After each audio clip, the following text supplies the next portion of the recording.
వైజాగ్లో సిఏఏ సదస్సు ముగింపు సందర్భంలో ఏపీ సీఎం చంద్రబాబు మాట్లాడుతున్నారు. ఇప్పుడు ఆ లైవ్ చూద్దాం. చేశారు. ఇంకొక పక్కన ఫార్మా అండ్ బయోటెక్నాలజీ, ఇందులో కూడా 13 మంది వచ్చారు. ఈ 13 మందితో కూడా నేను వాళ్ళతో మాట్లాడి వాళ్ళ ఐడియాస్ కూడా తీసుకొని భవిష్యత్తులో ఏం చేయాలో దానికి కూడా రూపకల్పన చేయడం కోసం వారితో ఒక అవగాహన మీటింగ్లు పెట్టుకున్నాను.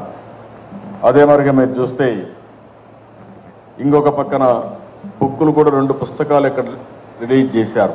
చాలా సంతోషం.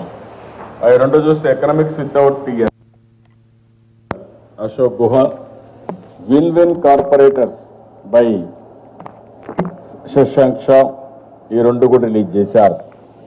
మనం కూడా ఎగ్జిబిషన్ అయితే ఇక్కడ మీరు చూస్తే ఒక వినూత్నంగా ఈరోజు మీరు చూసినప్పుడు సోషల్ సెక్టర్స్ కానీ, సీఎం డాష్ బోర్డు కానీ, అదే మరి పోలవరం ప్రాజెక్టు కానీ, ఇంకొక పక్కన industrial corridors, Amaravati city, ports, airports, tourism, ఇవన్నీ కూడా ఎగ్జిబిట్ చేశారు.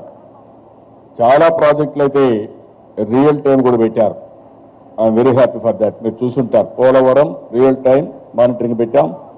చాలా ప్రాజెక్టు కూడా సైట్లో నుంచి రియల్ టైం ఇక్కడి నుంచి మానిటర్ చేసే విధానాన్ని కూడా రూపకల్పన చేశాం. ఇది first of its kind. Even దావోస్లో కూడా బెస్ట్ ప్రాక్టీసెస్ చూపారు, కానీ మనం బెస్ట్ అవన్నీ కూడా రికార్డ్ అయినట్టువి, లేకుంటే వచ్చిన మెంబర్స్ ప్రజెంటేషన్ చేస్తారు. మనం ఇక్కడ టెక్నాలజీ ఏ విధంగా ఉపయోగించుకోవాలో బెస్ట్ ప్రాక్టీస్ కూడా ఉపయోగించాం. ఇవన్నీ ఫలితాలు మీరు చూస్తే ఐఎమ్ వెరీ హ్యాపీ. ఈరోజు మొత్తం 665 ఎంఓయూలు చేశాం. ఈ 665 ఎంఓయూలు మీరు చూస్తే 10,54,590 కోట్ల రూపాయలు. ఉద్యోగాలు ఇవన్నీ వాళ్ళు ఇచ్చిన లెక్క ప్రకారం అన్ని వస్తే 22,34,096 మందికి ఉద్యోగాలు వస్తాయి. ఇందులో కూడా సెక్టర్స్ మనకు రిలవెంట్ గా ఉన్నట్టు మీరు చూస్తే ఇన్ఫ్రాస్ట్రక్చర్ అండ్ టౌన్షిప్ డెవలప్మెంట్ కార్పొరేషన్కి 14 వచ్చాయి. 40,660 కోట్ల రూపాయలు, 2,02,800 మందికి ఉద్యోగాలు వచ్చేట్టుగా. అనిమల్ హస్బెండరీ ఒకటి వచ్చింది, 30 కోట్లు, 150 మందికి ఉద్యోగాలు. ఏపీసీఆర్డీఏ క్యాపిటల్ రీజనల్ డెవలప్మెంట్ 62 వచ్చాయి, 1,24,532 కోట్లు పెట్టుబడులు, 2,01,300 మందికి ఉద్యోగాలు. ఈడీబీ 66 చేశారు, 3,62,662 కోట్ల రూపాయలు వస్తాయి.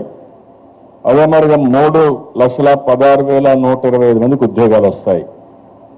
ఎనర్జీలో I&I 10, 9,200 కోట్లు, 38,750 మందికి. SCCM 6, 24,700 మందికి. నెట్ క్యాప్ అండ్ ఎనర్జీ 31, 1,67,920, 47,895 మందికి. ఫుడ్ ప్రాసెసింగ్, ఇది నాకు మనసుకు దగ్గర.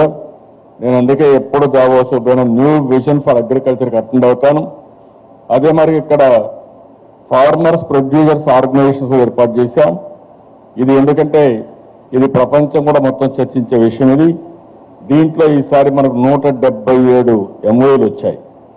6,055 కోట్ల రూపాయలు పెట్టుబడులు, 60,689 మందికి ఉద్యోగాలు, ఒక 3-4 లక్షల మందికి రైతులకి వాల్యూ అడిషన్, అదనపు ఆదాయం వచ్చే విధంగా ఇది కూడా స్టార్ట్ చేశారు. హైయర్ ఎడ్యుకేషన్లో 9 వచ్చినాయి, 16,706 కోట్లు, 1,52,836 మందికి ఉద్యోగాలు వస్తాయి. ఇండస్ట్రీలో 91 ఇది చేశారు. అందులో 2,01,470 కోట్ల రూపాయలు పెట్టుబడులు వస్తున్నాయి. 10,77,258 మందికి ఉద్యోగాలు వస్తున్నాయి. ఐటీ 67 చేశారు, 4,813 మందికి 13 కోట్ల రూపాయలు, 43,185 మందికి ఉద్యోగాలు వస్తున్నాయి. మైనింగ్ వాల్యూ అడిషన్కి వెళ్ళాం, ఫస్ట్ టైం 50 ఎంఓయూలు చేశారు, 11,113 కోట్ల రూపాయలు పెట్టుబడులు వస్తున్నాయి, 17,450 మందికి ఉద్యోగాలు వస్తున్నాయి. ఇందులో మైనింగ్ లో మీరు చూస్తే ఐరన్ ఓర్. ఒకప్పుడు 14% కూడా ఐరన్ ఓర్ రాని దాన్ని ఈరోజు బెనిఫికేషన్ ప్లాంట్ పెట్టి 63-65% రీచ్ అయ్యారు. కర్నూలు జిల్లాలో అబండెంట్ లో గ్రేడ్ ఐరన్ ఓర్ ఉంది.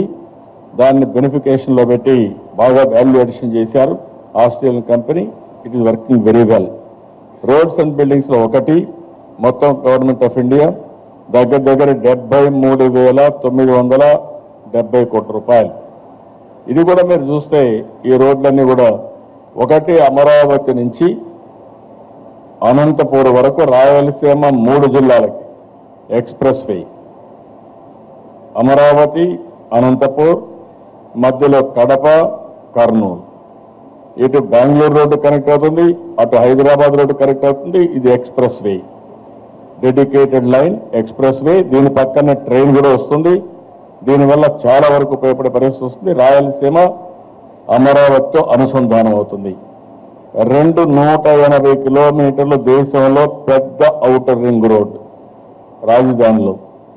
ఇది కూడా రెడీ అవుతుంది, అది కూడా వస్తుంది. 3 Visakhapatnam to Raipur nearest road. ఈ రోడ్డు కానీ వస్తే 6 లేన్ రోడ్డు కావాలని చెప్పి అడిగాం, ఒప్పుకున్నారు. ఈ రోడ్డు వస్తే మొత్తం ఛత్తీస్గఢ్లో ఉండే మినరల్ వెల్త్ అంతా కూడా ప్రాసెస్ అయ్యి ఎక్స్పోర్ట్స్ పోవాలంటే అది విశాఖపట్నం పోర్టుల ద్వారానే పోతుంది.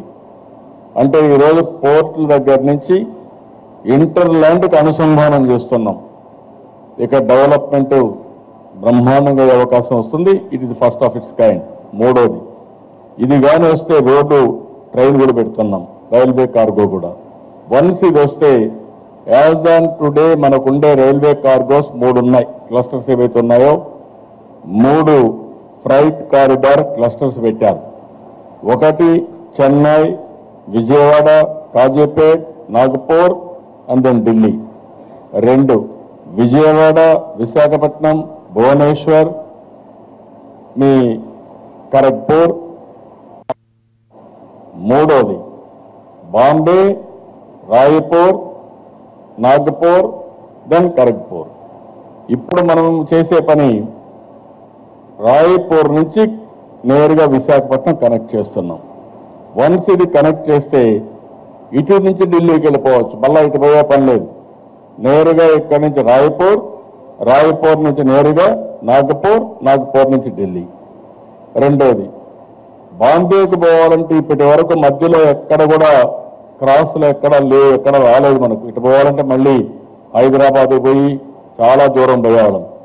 ఇప్పుడు విశాఖపట్నం నుంచి నేరుగా రాయ్పూర్కి వెళ్ళి ముంబైకి వెళ్ళిపోవచ్చు. That is the beauty of this corridor. This is the big cluster అవుతుంది. ఇది కానీ వస్తే అటు ఫ్రైట్, రైల్వే ఫ్రైట్ కానీ దీనికి కానీ పెద్దది వస్తుంది. దానికి మనం శ్రీకారం చుట్టాం. ఇది కాకుండా మీరు చూసి స్కిల్ డెవలప్మెంట్ 3 వచ్చాయి. 3,000 కోట్లు, 3,000 మందికి ఉద్యోగాలు. టెక్స్టైల్ 8 వచ్చినాయి, 521 కోట్లు, 18,550 మందికి ఉద్యోగాలు. Tourism another sector, sunrise sector 69 వచ్చాయి. ఇది 7,237 కోట్లు వస్తూ ఉంది. 50,108 మందికి ఉద్యోగాలు వస్తున్నాయి. ఇప్పుడు దీనివల్ల మీరు చూస్తే ఒక 22 లక్షల మందికి ఉద్యోగాలు, 10,50,000 కోట్ల రూపాయలు పెట్టుబడులు. ఇది ఒక పెద్ద ఎత్తున అభివృద్ధికి నాంది పలుకుతుంది. పోయిన సంవత్సరం మీరు చూస్తే ఈ కాన్ఫరెన్స్ల వల్ల ఏం లాభం వస్తుందనుకుంటే మనకు సిఏలో 328 వచ్చాయి. 4,67,577 కోట్ల రూపాయలు ఎంఓఏలు వచ్చే పెట్టుబడుల కోసం. 9,58,896 ఉద్యోగాలు వస్తాయనుకున్నాం. అదే మరిగా సిఐ ప్లస్ ఇండస్ట్రీలో మనం బయటపోయినట్టు కానీ అదర్ లీడ్స్ కానీ మన వాళ్ళు కష్టపడిన సంవత్సరంలో మొత్తం కలిపితే 927 ప్రాజెక్టులు వచ్చాయి. 5,03,978 కోట్ల రూపాయలు ఏవో చేసే ఎంఓఏలు చేశారు. 10,05,506 మందికి ఉద్యోగాలు వస్తాయని చెప్పి ఎస్టిమేట్ చేసుకున్నాం. ఇప్పటి గ్రౌండ్ అయినట్టు క్లియర్ అయినట్టు చూస్తే 659. ఇందులో పెట్టుబడులు చూస్తే 2,82,715. అందులో ఎంప్లాయ్మెంట్ చూస్తే 4,15,328. లాస్ట్ ఇయర్ కూడా ఇండియాలో ఎక్కడా జరగని విధంగా సక్సెస్ రేట్ వచ్చింది, ఫస్ట్ ఆఫ్ ఇట్స్ కైండ్. ఈ సంవత్సరం ఊహించిన దానికంటే అనూహ్యమైనటువంటి ఆదరణ వచ్చింది, నమ్మకం వచ్చింది. మనందరం గుర్తుపెట్టుకోవాల్సిన అవసరం ఉంది. రాష్ట్ర విభజన హేతుబద్ధత లేదు, అగమ్య గోచరంలో ఉన్నాం, రాజధాని లేదు. హైదరాబాద్, అమరావతి రెండు ప్రాంతాల నుంచి విజయవాడ ఆపరేట్ చేశాం. ఫస్ట్ డే నేను వచ్చినప్పుడు నాకు రూము కూడా లేదు. నేను అమరావతిలో, విజయవాడలో ఎస్సీ ఆఫీస్ తీసుకొని అన్ని రిపేర్ కాకపోతే బస్సులో పడుకొని బస్సులో నుంచి ఆపరేట్ చేశాను. అక్కడి నుంచి ప్రారంభమైంది మన జర్నీ. ఖర్చులకు డబ్బులు ఉంటాయా లేదనే అనుమానం, పెన్షన్లు ఇవ్వగలుగుతామా లేదనే అనుమానం, ఇండస్ట్రీ ఆదాయం వచ్చే పరిస్థితి లేదు. డే 1 మీరు చూస్తే మన ఆదాయం 46%, వాళ్ళ 48%, వాళ్ళ ఆదాయం 52%. జనాభా ఆంధ్రప్రదేశ్ 58%, తెలంగాణ జనాభా 42 కంటే తక్కువ, -42 మంది +52, 58. ఆ పరిస్థితిలో ఫస్ట్ ఇయర్ డెఫిసిట్ 16,000 కోట్లు. నేను చెప్పింది కాదు, ఆ రోజు మీరు చూస్తే అందరూ ఎస్టిమేట్ చేశారు. మొత్తం కూడా సిఏజీ ఎస్టిమేట్ చేశారు, ఆనాటి గవర్నర్ పాలనలో ఉండే అడ్మినిస్ట్రేషన్ ఎస్టిమేట్ చేశారు. వాస్తవంగా కూడా ఆదాయం అదే మరిగా వచ్చింది. అక్కడి నుంచి ప్రారంభమై 2.5 సంవత్సరాల్లో మనం నిలదొక్కున్నాం. I'm very happy. ఏ ప్రోగ్రాం కూడా పోస్ట్ పోన్ చేయలేదు, అన్ని ప్రోగ్రాములు చేశాం. సదస్సులో ఏపీ సీఎం చంద్రబాబు నాయుడు మాట్లాడుతున్నారు. లైవ్ చూద్దాం. మొన్న కూడా ఢిల్లీకి ఎవరు రాలా, ఏది దావోస్కి ఎవరు రాలా, నేను ఒక్కడే చీఫ్ మినిస్టర్ వెళ్ళాను. బట్ నాకు దీని విలువ తెలియడం కంటే కూడా మనం మార్కెటింగ్ చేయాల్సిన అవసరం ఉంది, బ్రాండ్ ప్రమోట్ చేయాల్సిన అవసరం ఉంది, 10 మందితో కలవాలి. నేను అందుకే మొన్న చెప్పాను, నేను దావోస్ అయిపోతే వీళ్ళందరూ అడిగారు మీరు ఇదే షర్ట్ వేసుకున్నారు సార్ అని. నేను ఒకటే చెప్పాను, నేను షర్ట్లు మార్చను, ఎక్కడికి పోతే అక్కడ సూట్లు వేయను, ఇదే నా డ్రెస్ కోడ్ ఈజీ, నేను హ్యాపీగా ఉన్నానని చెప్పాను. అదే మరి వెళ్ళాను. కొంతమంది ఇక్కడ విమర్శించారు, నేను పోతే విహారయాత్రలు పోయాను. ఏం పోతామండి విహారయాత్రలకు? అక్కడికి ఐస్ -20 డిగ్రీల టెంపరేచర్. ఇక్కడికి వచ్చాం, విశాఖపట్నంలో ఆనందంగా ఉన్నాం. రాత్రి 11, 12 గంటలు కాళ్ళు నొప్పులు వేస్తున్నాయి.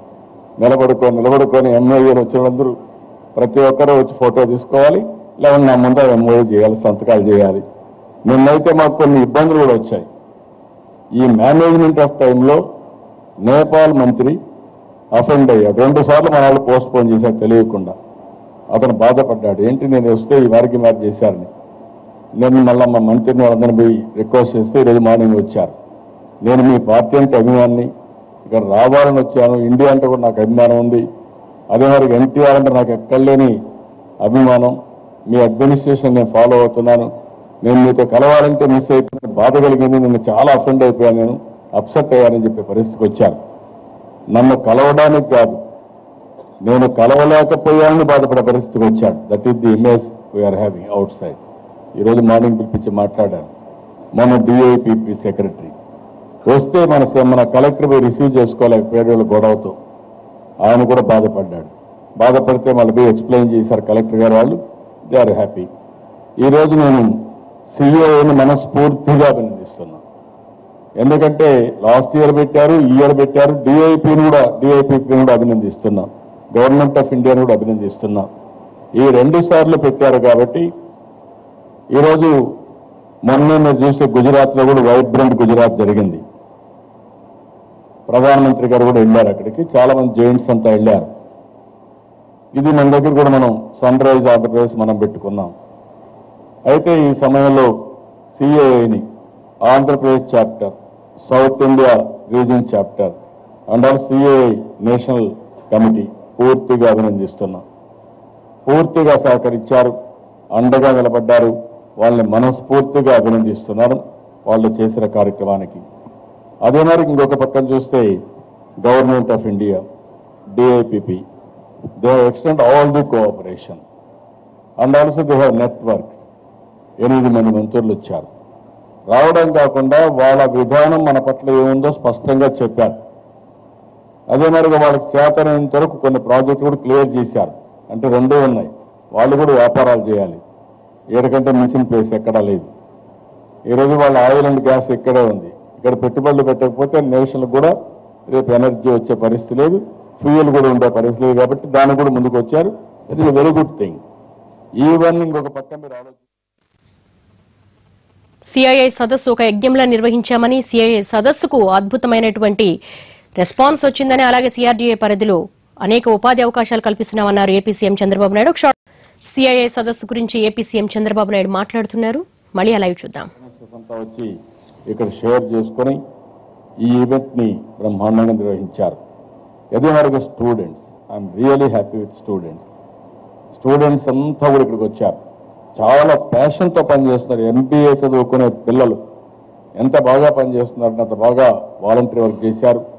అందరినీ రిసీవ్ చేసుకున్నారు. చాలా బాగా చేశారు. మీరు ఇప్పుడు గుర్తుపెట్టుకోవాల్సిన అవసరం, కన్స్ట్రైంట్స్ అంటే ఎటుంటాయంటే, ప్రెస్కి వస్తా. కన్స్ట్రైంట్ అంటే ఎటుంటుందంటే, ఈరోజు ఈ బిల్డింగ్ ఉంది, ఇక్కడ లోపల కూర్చుంటుంది టెంపరీ బిల్డింగ్ అనిపిస్తుంది మీకు? ఎవరికి అది ఆలోచన రావడం, పర్మనెంట్ బిల్డింగ్ లో కూర్చుంటుంది, బ్యూటిఫుల్ బిల్డింగ్ లో కూర్చుంటుంది. That is the technology is available. That is where our people have done. కానీ మనం దురదృష్టం ఏంటంటే, బ్రహ్మాండమైన కన్వెన్షన్ సెంటర్ కట్టాను. అప్పుడు ఇట్లనే ఫస్ట్ టైం వీళ్ళు వస్తానని ఎక్కడ పెట్టారంటే, ఆ తాజ్ హోటల్లో కృష్ణ ఓబ్రాయ్ ఉండేది. అప్పుడు ఆ కృష్ణ ఓబ్రాయ్ హోటల్లో ఆ పక్కన ఈ ఎదురుగా ఉండే హోటల్లో కొన్ని లాన్స్ ఉంటే ఆ లాన్లో షెడ్ వేసి అక్కడ పెట్టుకున్నాం. రూములు అక్కడ, ఇక్కడ షెడ్ వేసి పెట్టుకున్నాం. అక్కడి నుంచి ప్రారంభించి బ్రహ్మాండమైన కన్వెన్షన్ సెంటర్, ఏషియాలో బెస్ట్ కన్వెన్షన్ సెంటర్, 7,500 మంది కట్టాం. అక్కడే హోటల్స్, అక్కడే ఎగ్జిబిషన్ సెంటర్స్ అన్నీ కట్టాం. ఇప్పుడు మళ్ళా అక్కడి నుంచే మనం ప్రారంభించే పరిస్థితి వచ్చింది. అక్కడి నుంచే ప్రారంభించి ఈరోజు మళ్ళా మనం మొదటి నుంచి ఇది చేశాం. అదే మరిగా ఈరోజు మీరు చూస్తే ఇది రాబోయే రోజుల్లో బ్రహ్మాండమైన ఇన్ఫ్రాస్ట్రక్చర్ వస్తుంది, ఆ కంఫర్ట్స్ కూడా వస్తాయి. అదే మరి పోలీస్, నేను మనస్ఫూర్తిగా పోలీసుని అభినందిస్తున్నా. ఆ రోజు కానీ పోలీసులు సరిగా ఏదో దుర్మార్గులు రాక్షసులు వచ్చి యజ్ఞాన్ని భంగం చేయాలనుకున్నారో, ఆ రాక్షసుల నుంచి కానీ ఈ యజ్ఞాన్ని కాపాడుకోకపోతే ఈరోజు అపహాస్యం అయిపోయేది. కంట్రీ కూడా అపహాస్యం పేరు వచ్చేది, మనకు అపహాస్యం అయ్యేది. లాఫింగ్ స్టాక్ అయ్యేవాళ్ళం. ప్రపంచం నుంచి డెలిగేట్స్ వచ్చి ఇది ఇండియా ఇంకా మారదు, వీళ్ళు ఇంతే అనే పరిస్థితి వచ్చేది. అక్కడే పోలీసు కూడా చాలా సమయాన్ని పాటించారు, చాలా పర్ఫెక్ట్గా ప్లానింగ్ చేశారు, పకడ్బందీ కూడా వ్యూహాన్ని పెట్టారు, గట్టిగా కూడా యాక్ట్ చేశారు. నేను పోలీసును కూడా మనస్ఫూర్తిగా అభినందిస్తున్నా. పోలీసులు అనేవాళ్ళు ఎప్పుడైనా అవసరమైతే ఫర్మ్గా ఉండాలంటే ఫర్మ్గా ఉంటూ, అది రాజకీయ ముసుగులో, ప్రజాప్రతినిధుల ముసుగులో కావాలని చట్టాన్ని తన చేతుల్లో తీసుకోవాలనుకున్నప్పుడు గట్టిగా ఉండాల్సిన అవసరం ఉంది. అప్పుడే ప్రజలకు రక్షణ వస్తుంది, రాష్ట్ర ప్రగతి ముందుకు పోయే పరిస్థితి వస్తుంది. ఆ సమయంలో వాళ్ళు మాట్లాడిన మాటలు కూడా మీరు విన్నారు, టీవీలో అంతా విన్నారు. నేను సీఎం అయిపోయాను, నీకు అద్దెలు ఇస్తాను, ఏమనుకున్నాను అంటే ఏంటి? ఒకసారి ఆలోచిస్తే పోలీసులు పట్టుకొని నేను సీఎం ఎవరితో మాట్లాడుతున్నాను, నువ్వు సీఎంతో మాట్లాడుతున్నావు అంటే ఎక్కడికి పోతున్నారు? ఏం చెప్పాలి? ఆ దుర్మార్గమైన ఆలోచన, లేకుంటే ఆ బిహేవియర్, ఒక అరాచకం, ఇలాంటివన్నీ మాట్లాడితే పాపం పోలీసులు కమ్మన ఓపికగా ఉన్నారు. ఎంత ఓపికగా ఉన్నారంటే అంత ఓపికగా ఉండే పరిస్థితి వచ్చారు. అయినా కూడా వాళ్ళు తిట్టిన తిట్లకి వీళ్ళు భరించారంటే గొప్ప విషయం. కరుడుగట్టిన నేరస్తులు తిట్టే తిట్లకు భరించాల్సి వస్తా ఉంది. దీని ఎనీవే దట్ ఈజ్ వన్. నేను అందుకని పోలీసుల ప్రవర్తనను అభినందిస్తున్నాను. అదే సమయంలో ప్రతిపక్షాలు బాధ్యతారహితంగా ప్రవర్తించడాన్ని ఖండిస్తున్నాను. మీరు చేసిన దానికి నేను వీళ్ళు ఉంటే ఈరోజు మీకంటే నేను చులకన అయిపోయేవాడిని. గవర్నమెంట్ కూడా అప్రతిష్ట పాలైపోయేది. విదేశాల్లో ఉండే ఇన్వెస్టర్స్ వచ్చిన 50 దేశాల్లో చర్చించుకునేవాళ్ళు. మేము విశాఖపట్నం పోయాం, అక్కడ జరిగింది, మేము మీటింగ్ పెట్టుకోలేకపోయాం, మేము పోయి తిరిగి వచ్చాం, మేము పెట్టిన ఖర్చు కూడా ఊరికి వృధా అయింది, మా టైం పోయిందని చెప్పుకుంటే చాలా దేశానికి నెగిటివ్ వచ్చేది, రాష్ట్రానికి చాలా నెగిటివ్ వచ్చేది. చరిత్రలో మళ్ళా ఎవ్వడు కూడా ఆంధ్రప్రదేశ్కి వచ్చేవాడు కాదు. అలాంటి విపత్కరమైన పరిస్థితి నుంచి బయటపడ్డాం. వీళ్ళ దుర్మార్గమైన చర్యను తిప్పికొట్టగలిగాం. అదే సమయంలో ప్రెస్ను కూడా అభినందిస్తున్నాం. ఎందుకంటే ఈవెంట్ బ్రహ్మాండంగా చూపించారు, ముందు రోజు మాత్రం మిక్స్డ్గా ఉన్నారు మీరు. అది కూడా గుర్తుపెట్టుకోవాల్సిన అవసరం ఉంది. ఆ ముందు రోజు మాత్రం విపరీతంగా చూపించారు, ఏదో జరిగిపోతా ఉంది, ఏదో అయిపోయింది. ఈరోజు అడుగుతున్నాను నేను చాలాసార్లు చెప్పాను, ఇన్వెస్ట్మెంట్ ఎక్కడైనా సరే ఇప్పుడు అడుగుతున్న ఈ నాయకుల్ని వెళ్ళండి, మీరు స్పెషల్ స్టేటస్ ఇచ్చిన రాష్ట్రాలకు వెళ్ళండి. ఎన్ని ఇండస్ట్రీస్ వచ్చాయి 10-15 సంవత్సరాలు మీరు చెప్పండి నాకు. You go and witness. అవసరం టీములు నేను పంపిస్తాను, వెళ్ళండి మీరు, వెళ్ళి మీరు చూసుకొని రండి, అప్పుడు చెప్పండి నాకు. ఏం మాట్లాడతారండి మీరు? రాష్ట్రానికి అన్యాయం జరిగితే I'm not going to tolerate. నాకేమీ మొహమాటం లేదు, నాకంటే సీనియర్ నాయకులు ఎవరు లేరు ఈ దేశంలో. రెండోది, ఎవరికి నేను భయపడక్కర్ల. నేను డైరెక్ట్గా ప్రజలు నాకు హైకమాండ్. అదే మరి దేశ రాజకీయాలు కూడా నేను చాలా చేశాను. National front, united front, NDA first, NDA second, అపోజిషన్లో ఉన్నారు. ప్రధానమంత్రులు ఎంపీ చేశాను, ప్రెసిడెంట్ ఆఫ్ ఇండియాలో ఎంపీ చేశాను. నాకు భయం ఏంటండి? ఎవరిని చూస్తే భయపడాలి నేను? అలాంటిది ఈరోజు మీరు గుర్తుపెట్టుకోవాల్సింది, ఈరోజు వీళ్ళు వెళ్ళాలి, వెళ్ళి వేరే రాష్ట్రాల్లో చూసి రావాలి. స్పెషల్ స్టేటస్ ఇచ్చిన రాష్ట్రాలు ఏం అభివృద్ధి అయ్యాయో చూసి వచ్చి ఇప్పుడు చెప్తే దానిపైన మనం కూడా వింటాం. అట్లా కాకుండా గుడ్డ కాల్చి మొక్కాన్ని వేసాం, మీరు తుడుచుకోండి, బురద జల్లాం, మీరు కడుక్కోండి, ఇది మంచి పద్ధతి కాదు. నేను అందుకే దీన్ని చాలా తీవ్రంగా ఖండిస్తున్నా. స్పెషల్ స్టేటస్ అనేది అన్ని రాష్ట్రాలకు తీసేశారు. నేను ఆ మాట చెప్పాను, స్పెషల్ స్టేటస్ లేదు, రేపటి నుంచి ఉండదు. రెండోది, జల్లికట్టుకు మన స్పెషల్ స్టేటస్ కంపారిజన్ చేస్తారు. దట్ ఈస్ ఎ గేమ్, అది ఒక సంస్కృతి, తప్పులేదు. మందరూ కోడిపందాలు ఆడేశారు, నేను కూడా చెప్పాను ఆడొద్దని చెప్పాను. కానీ పబ్లిక్ సెంటిమెంట్ చూసి మన వాళ్ళైతే ఎమ్మెల్యేలు కూడా వెళ్ళిపోయారు. నేను వద్దా, మీరు పోకూడదు, మీరు చెడ్డ పేరు వస్తున్నా కూడా వెళ్ళి, ఎందుకంటే వీళ్ళు అనుకో పదే పాపులర్ అని. అలాగే జరిగింది. That is different issue. Special ప్యాకేజీకి, స్పెషల్ స్టేటస్కి వ్యత్యాసం ఏంటని అడిగాను నేను తప్ప. స్పెషల్ ప్యాకేజీలో ఇచ్చినటివి చూస్తే అన్ని కూడా స్పెషల్ స్టేటస్లో ఏమి ఇస్తున్నామో అన్ని తూచా తప్పకుండా ఇస్తామని చెప్పిన తర్వాత మీరు ఆందోళన చేయడం ఏంటండి? Where are you going? That is where I am feeling very bad. ఓసారి బాధ కలుగుతుంది, ఆవేదన కలుగుతుంది. నేను నెంబర్ 1 కూలీ మరుగు పనిచేస్తున్నా. 24 గంటలు అనునిత్యం రాష్ట్ర ప్రయోజనాలు కాపాడాలి అనే దెబ్బ నాకు ఏ స్వార్థం లేకుండా నేను పనిచేస్తున్నా. నాకేం మా ఇంట్లో మా అబ్బాయికి ఉద్యోగం కావాలా, మా మనవడికి ఉద్యోగం కావాలండి. What is the interest I'm having? వాళ్ళకి ఏదో ఒక చిన్న కంపెనీ పెట్టేటప్పుడు they are all doing very well, ఆ కంపెనీతో వాళ్ళు బతకగలుగుతారు కాదు నా ఉద్దేశం. ఈ రాష్ట్రంలో ఉండే ప్రతి ఒక్కరికి ఉద్యోగం రావాలని, ప్రతి ఒక్కరు పేదరికం నుంచి బయటపడాలని, రాష్ట్ర ప్రతిష్ట పెరగాలని, రాష్ట్రంలో ఉండే యువత గర్వంగా తలెత్తుకొని తిరిగే పరిస్థితి తీసుకురావాలని ఇక్కడ మీటింగ్ పెట్టాం. I'm very happy. చాలా మంది తెలుగు వాళ్ళు వచ్చి ఆంటర్ప్రెన్యూర్స్గా, ఇప్పుడిప్పుడు ఆంటర్ప్రెన్యూర్ కావాలి అనుకున్న వాళ్ళు కూడా అయిపోయినట్టు ఆనందపడుతున్నారు. మేము అప్పుడే సాధించేసామనే ఫీలింగ్ వచ్చి, అంటే ఒక కాన్ఫిడెన్స్ లెవెల్. నేను ఆ రోజు సీఎంగా ఉంటే ఇలాంటి ఈవెంట్లు పెడితే ఆంటర్ప్రెన్యూర్స్ని విదేశాలు తీసుకుపోయాను, దేశం మొత్తం తిరిగితే ఇండియాలో నెంబర్ 1 ఆంటర్ప్రెన్యూర్స్ ఎవరైతే ఉన్నారో వాళ్ళందరూ మన వాళ్ళు తయారైపోయారు. ఫార్మాలో, ఎనర్జీలో, ఇన్ఫ్రాస్ట్రక్చర్లో, ఆల్ సెకండ్ జనరేషన్. చూడండి ఆంటర్ప్రెన్యూర్స్ని తమిళనాడు చూడండి ఎవరు వచ్చారు, కర్ణాటకలో ఎవరు వచ్చారు, దేశంలో ఎంతమంది వచ్చారు. Majority are from Andhra Pradesh. Today again I'm telling you, ఇప్పుడు రమేష్ డాట్లో ఉన్నాడు, ఆయన కూడా ఆంధ్రప్రదేశ్, హైదరాబాద్ సెటిల్ అయిపోయింది, వేరే కథ. ఇప్పుడు సౌత్ ఇండియా మొత్తం చూస్తున్నాడు, అందరూ వీళ్ళే వచ్చారు, బిల్డప్ అయ్యారు. అదే మరి ఈ రోజు నేను చెప్తున్నారు, రేపు రాబోయే రోజుల్లో ఆంధ్రప్రదేశ్ దేశానికి నాయకత్వం ఇస్తుంది ఆంటర్ప్రెన్యూర్స్లో, నాకు డౌట్ లేదు దాంట్లో. ఇప్పుడు ఉండేవాళ్ళు కాదు, ఇంకా చాలా మంది వస్తారు. దట్ ఈజ్ వేర్ నేను ఒక నెట్వర్క్ చేసి ప్రపంచం మొత్తం తీసుకొచ్చి ఇక్కడ అనుసంధానం చేస్తున్నాం. దీనివల్ల వాల్యూ అడిషన్ వస్తుంది, ఆదాయం పెరుగుతుంది, ఇన్ఫ్రాస్ట్రక్చర్ వస్తుంది, సంపద వస్తుంది. అదే మరి ఉపాధి వస్తుంది. కొత్తగా నేను అందుకని ఇప్పుడు పెట్టింది హ్యాపీనెస్ కూడా పెట్టాను. అది కూడా చాలా వరకు అందరూ కూడా డెలిగేట్స్ అందరూ హ్యాపీనెస్, నేను ఆ మాట చెప్పినప్పుడు చాలా హ్యాపీగా అప్రిషియేట్ చేశారు. ఇది first of its kind. So ఇవన్నీ ఒకసారి మనం ఆలోచించుకున్నప్పుడు ఒక వినూత్నమైన కార్యక్రమానికి ఇది చేశారు. అదే మరిగా విశాఖ ప్రజలు కూడా చాలా బాగా సపోర్ట్ చేశారు. నేను very happy for that.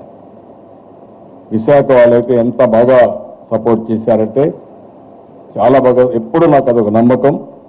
ఉదుగుదు cyclone వస్తే ఒక పిలిపిస్తే టపాకాయలు కాల్చొద్దంటే ఎవ్వరూ కాల్చకుండా నాకు సహకరించారు. విశాఖపట్నంలో ఫస్ట్ డే వస్తానే నేను ఒక పిలిపిచ్చాను. ఆ పిలుపు నేను ఇక్కడే ఉంటాను, నార్మల్స్ తీసుకొస్తాను, మీరేం తొందరపడద్దండి, మీకోసం పనిచేస్తున్నానంటే నేను ఏం చెప్తే ఫాలో అయ్యాను. దట్ ఈస్ ది డిసిప్లిన్, క్రమశిక్షణ, మంచికి మారు పేరు. మంచిని చెడుని విశ్లేషణ చేయడంలో చాలా బ్రహ్మాండంగా చేయగలిగారు కాబట్టి నేను చేసే పని కూడా చాలా తొందరగా రీచ్ కాగలిగాను. వాళ్ళు అడిగారంటే నేను అడగలేదు, కానీ నా బాధ్యతగా చేశాను. ఇప్పుడు అదే నేను అడుగుతున్న, రాష్ట్రంలో ఉండే ప్రజానీకాన్ని అందరినీ అడుగుతున్నా. ఈ రోజు ఈ యొక్క విశాఖపట్నంలో జరిగిన సిఏఏ సదస్సు ఒకసారి మీరు అర్థం చేసుకోండి. ఏ రాజకీయ పార్టీలు, ఏ వ్యక్తులు ఏ విధంగా ప్రవర్తించారో ఒకసారి అనలైజ్ చేయండి. ఇది సబబ ఆ రోజు జరిగింది, ఈ రోజు జరిగిన రిజల్ట్స్ రెండు విశ్లేషణ చేసుకుని భవిష్యత్తులో మీరు ఏ విధంగా సహకరించాలో మీరు ఆలోచించండి. That is what I'm requesting the people of Andhra Pradesh. దాంట్లో విశాఖపట్నం చాలా బాగా చేశారు కాబట్టి వాళ్ళని అభినందిస్తున్నాం. అదే మరిగా టుమారో ఆల్సో ఇక్కడ మనం పెట్టిన స్టాల్స్ అన్ని చాలా బాగా ఆదరణ వచ్చింది. విశాఖపట్నంలో ఉండే వాళ్ళు చాలా మంది చూడాలనుకుంటున్నారు. టుమారో కూడా ఈ స్టాల్స్ అన్నీ ఉంటాయి. ఉండేవన్నీ కూడా పబ్లిక్ ఎగ్జిబిషన్ కోసం, వ్యూయింగ్ కోసం పెడతాం. ఇక్కడ నుంచి ఒక ఘట్టం అయింది, ఇంకా చేయాల్సిన అవసరం ఉంది. నేను చెప్పిన ప్రజెంటేషన్లో మీరు చూస్తే రాబోయే 2029కి 1 కోటి లక్షలు పెట్టుబడులు రావాలి. సిఐఏ సదస్సుకు అద్భుతమైన స్పందన వచ్చిందని, రాష్ట్రాభివృద్ధికి కూలీ నెంబర్ 1 లా పనిచేస్తున్నానంటూ అహర్నిశలు కృషి చేస్తానంటున్నారు ఏపీ సీఎం చంద్రబాబు నాయుడు.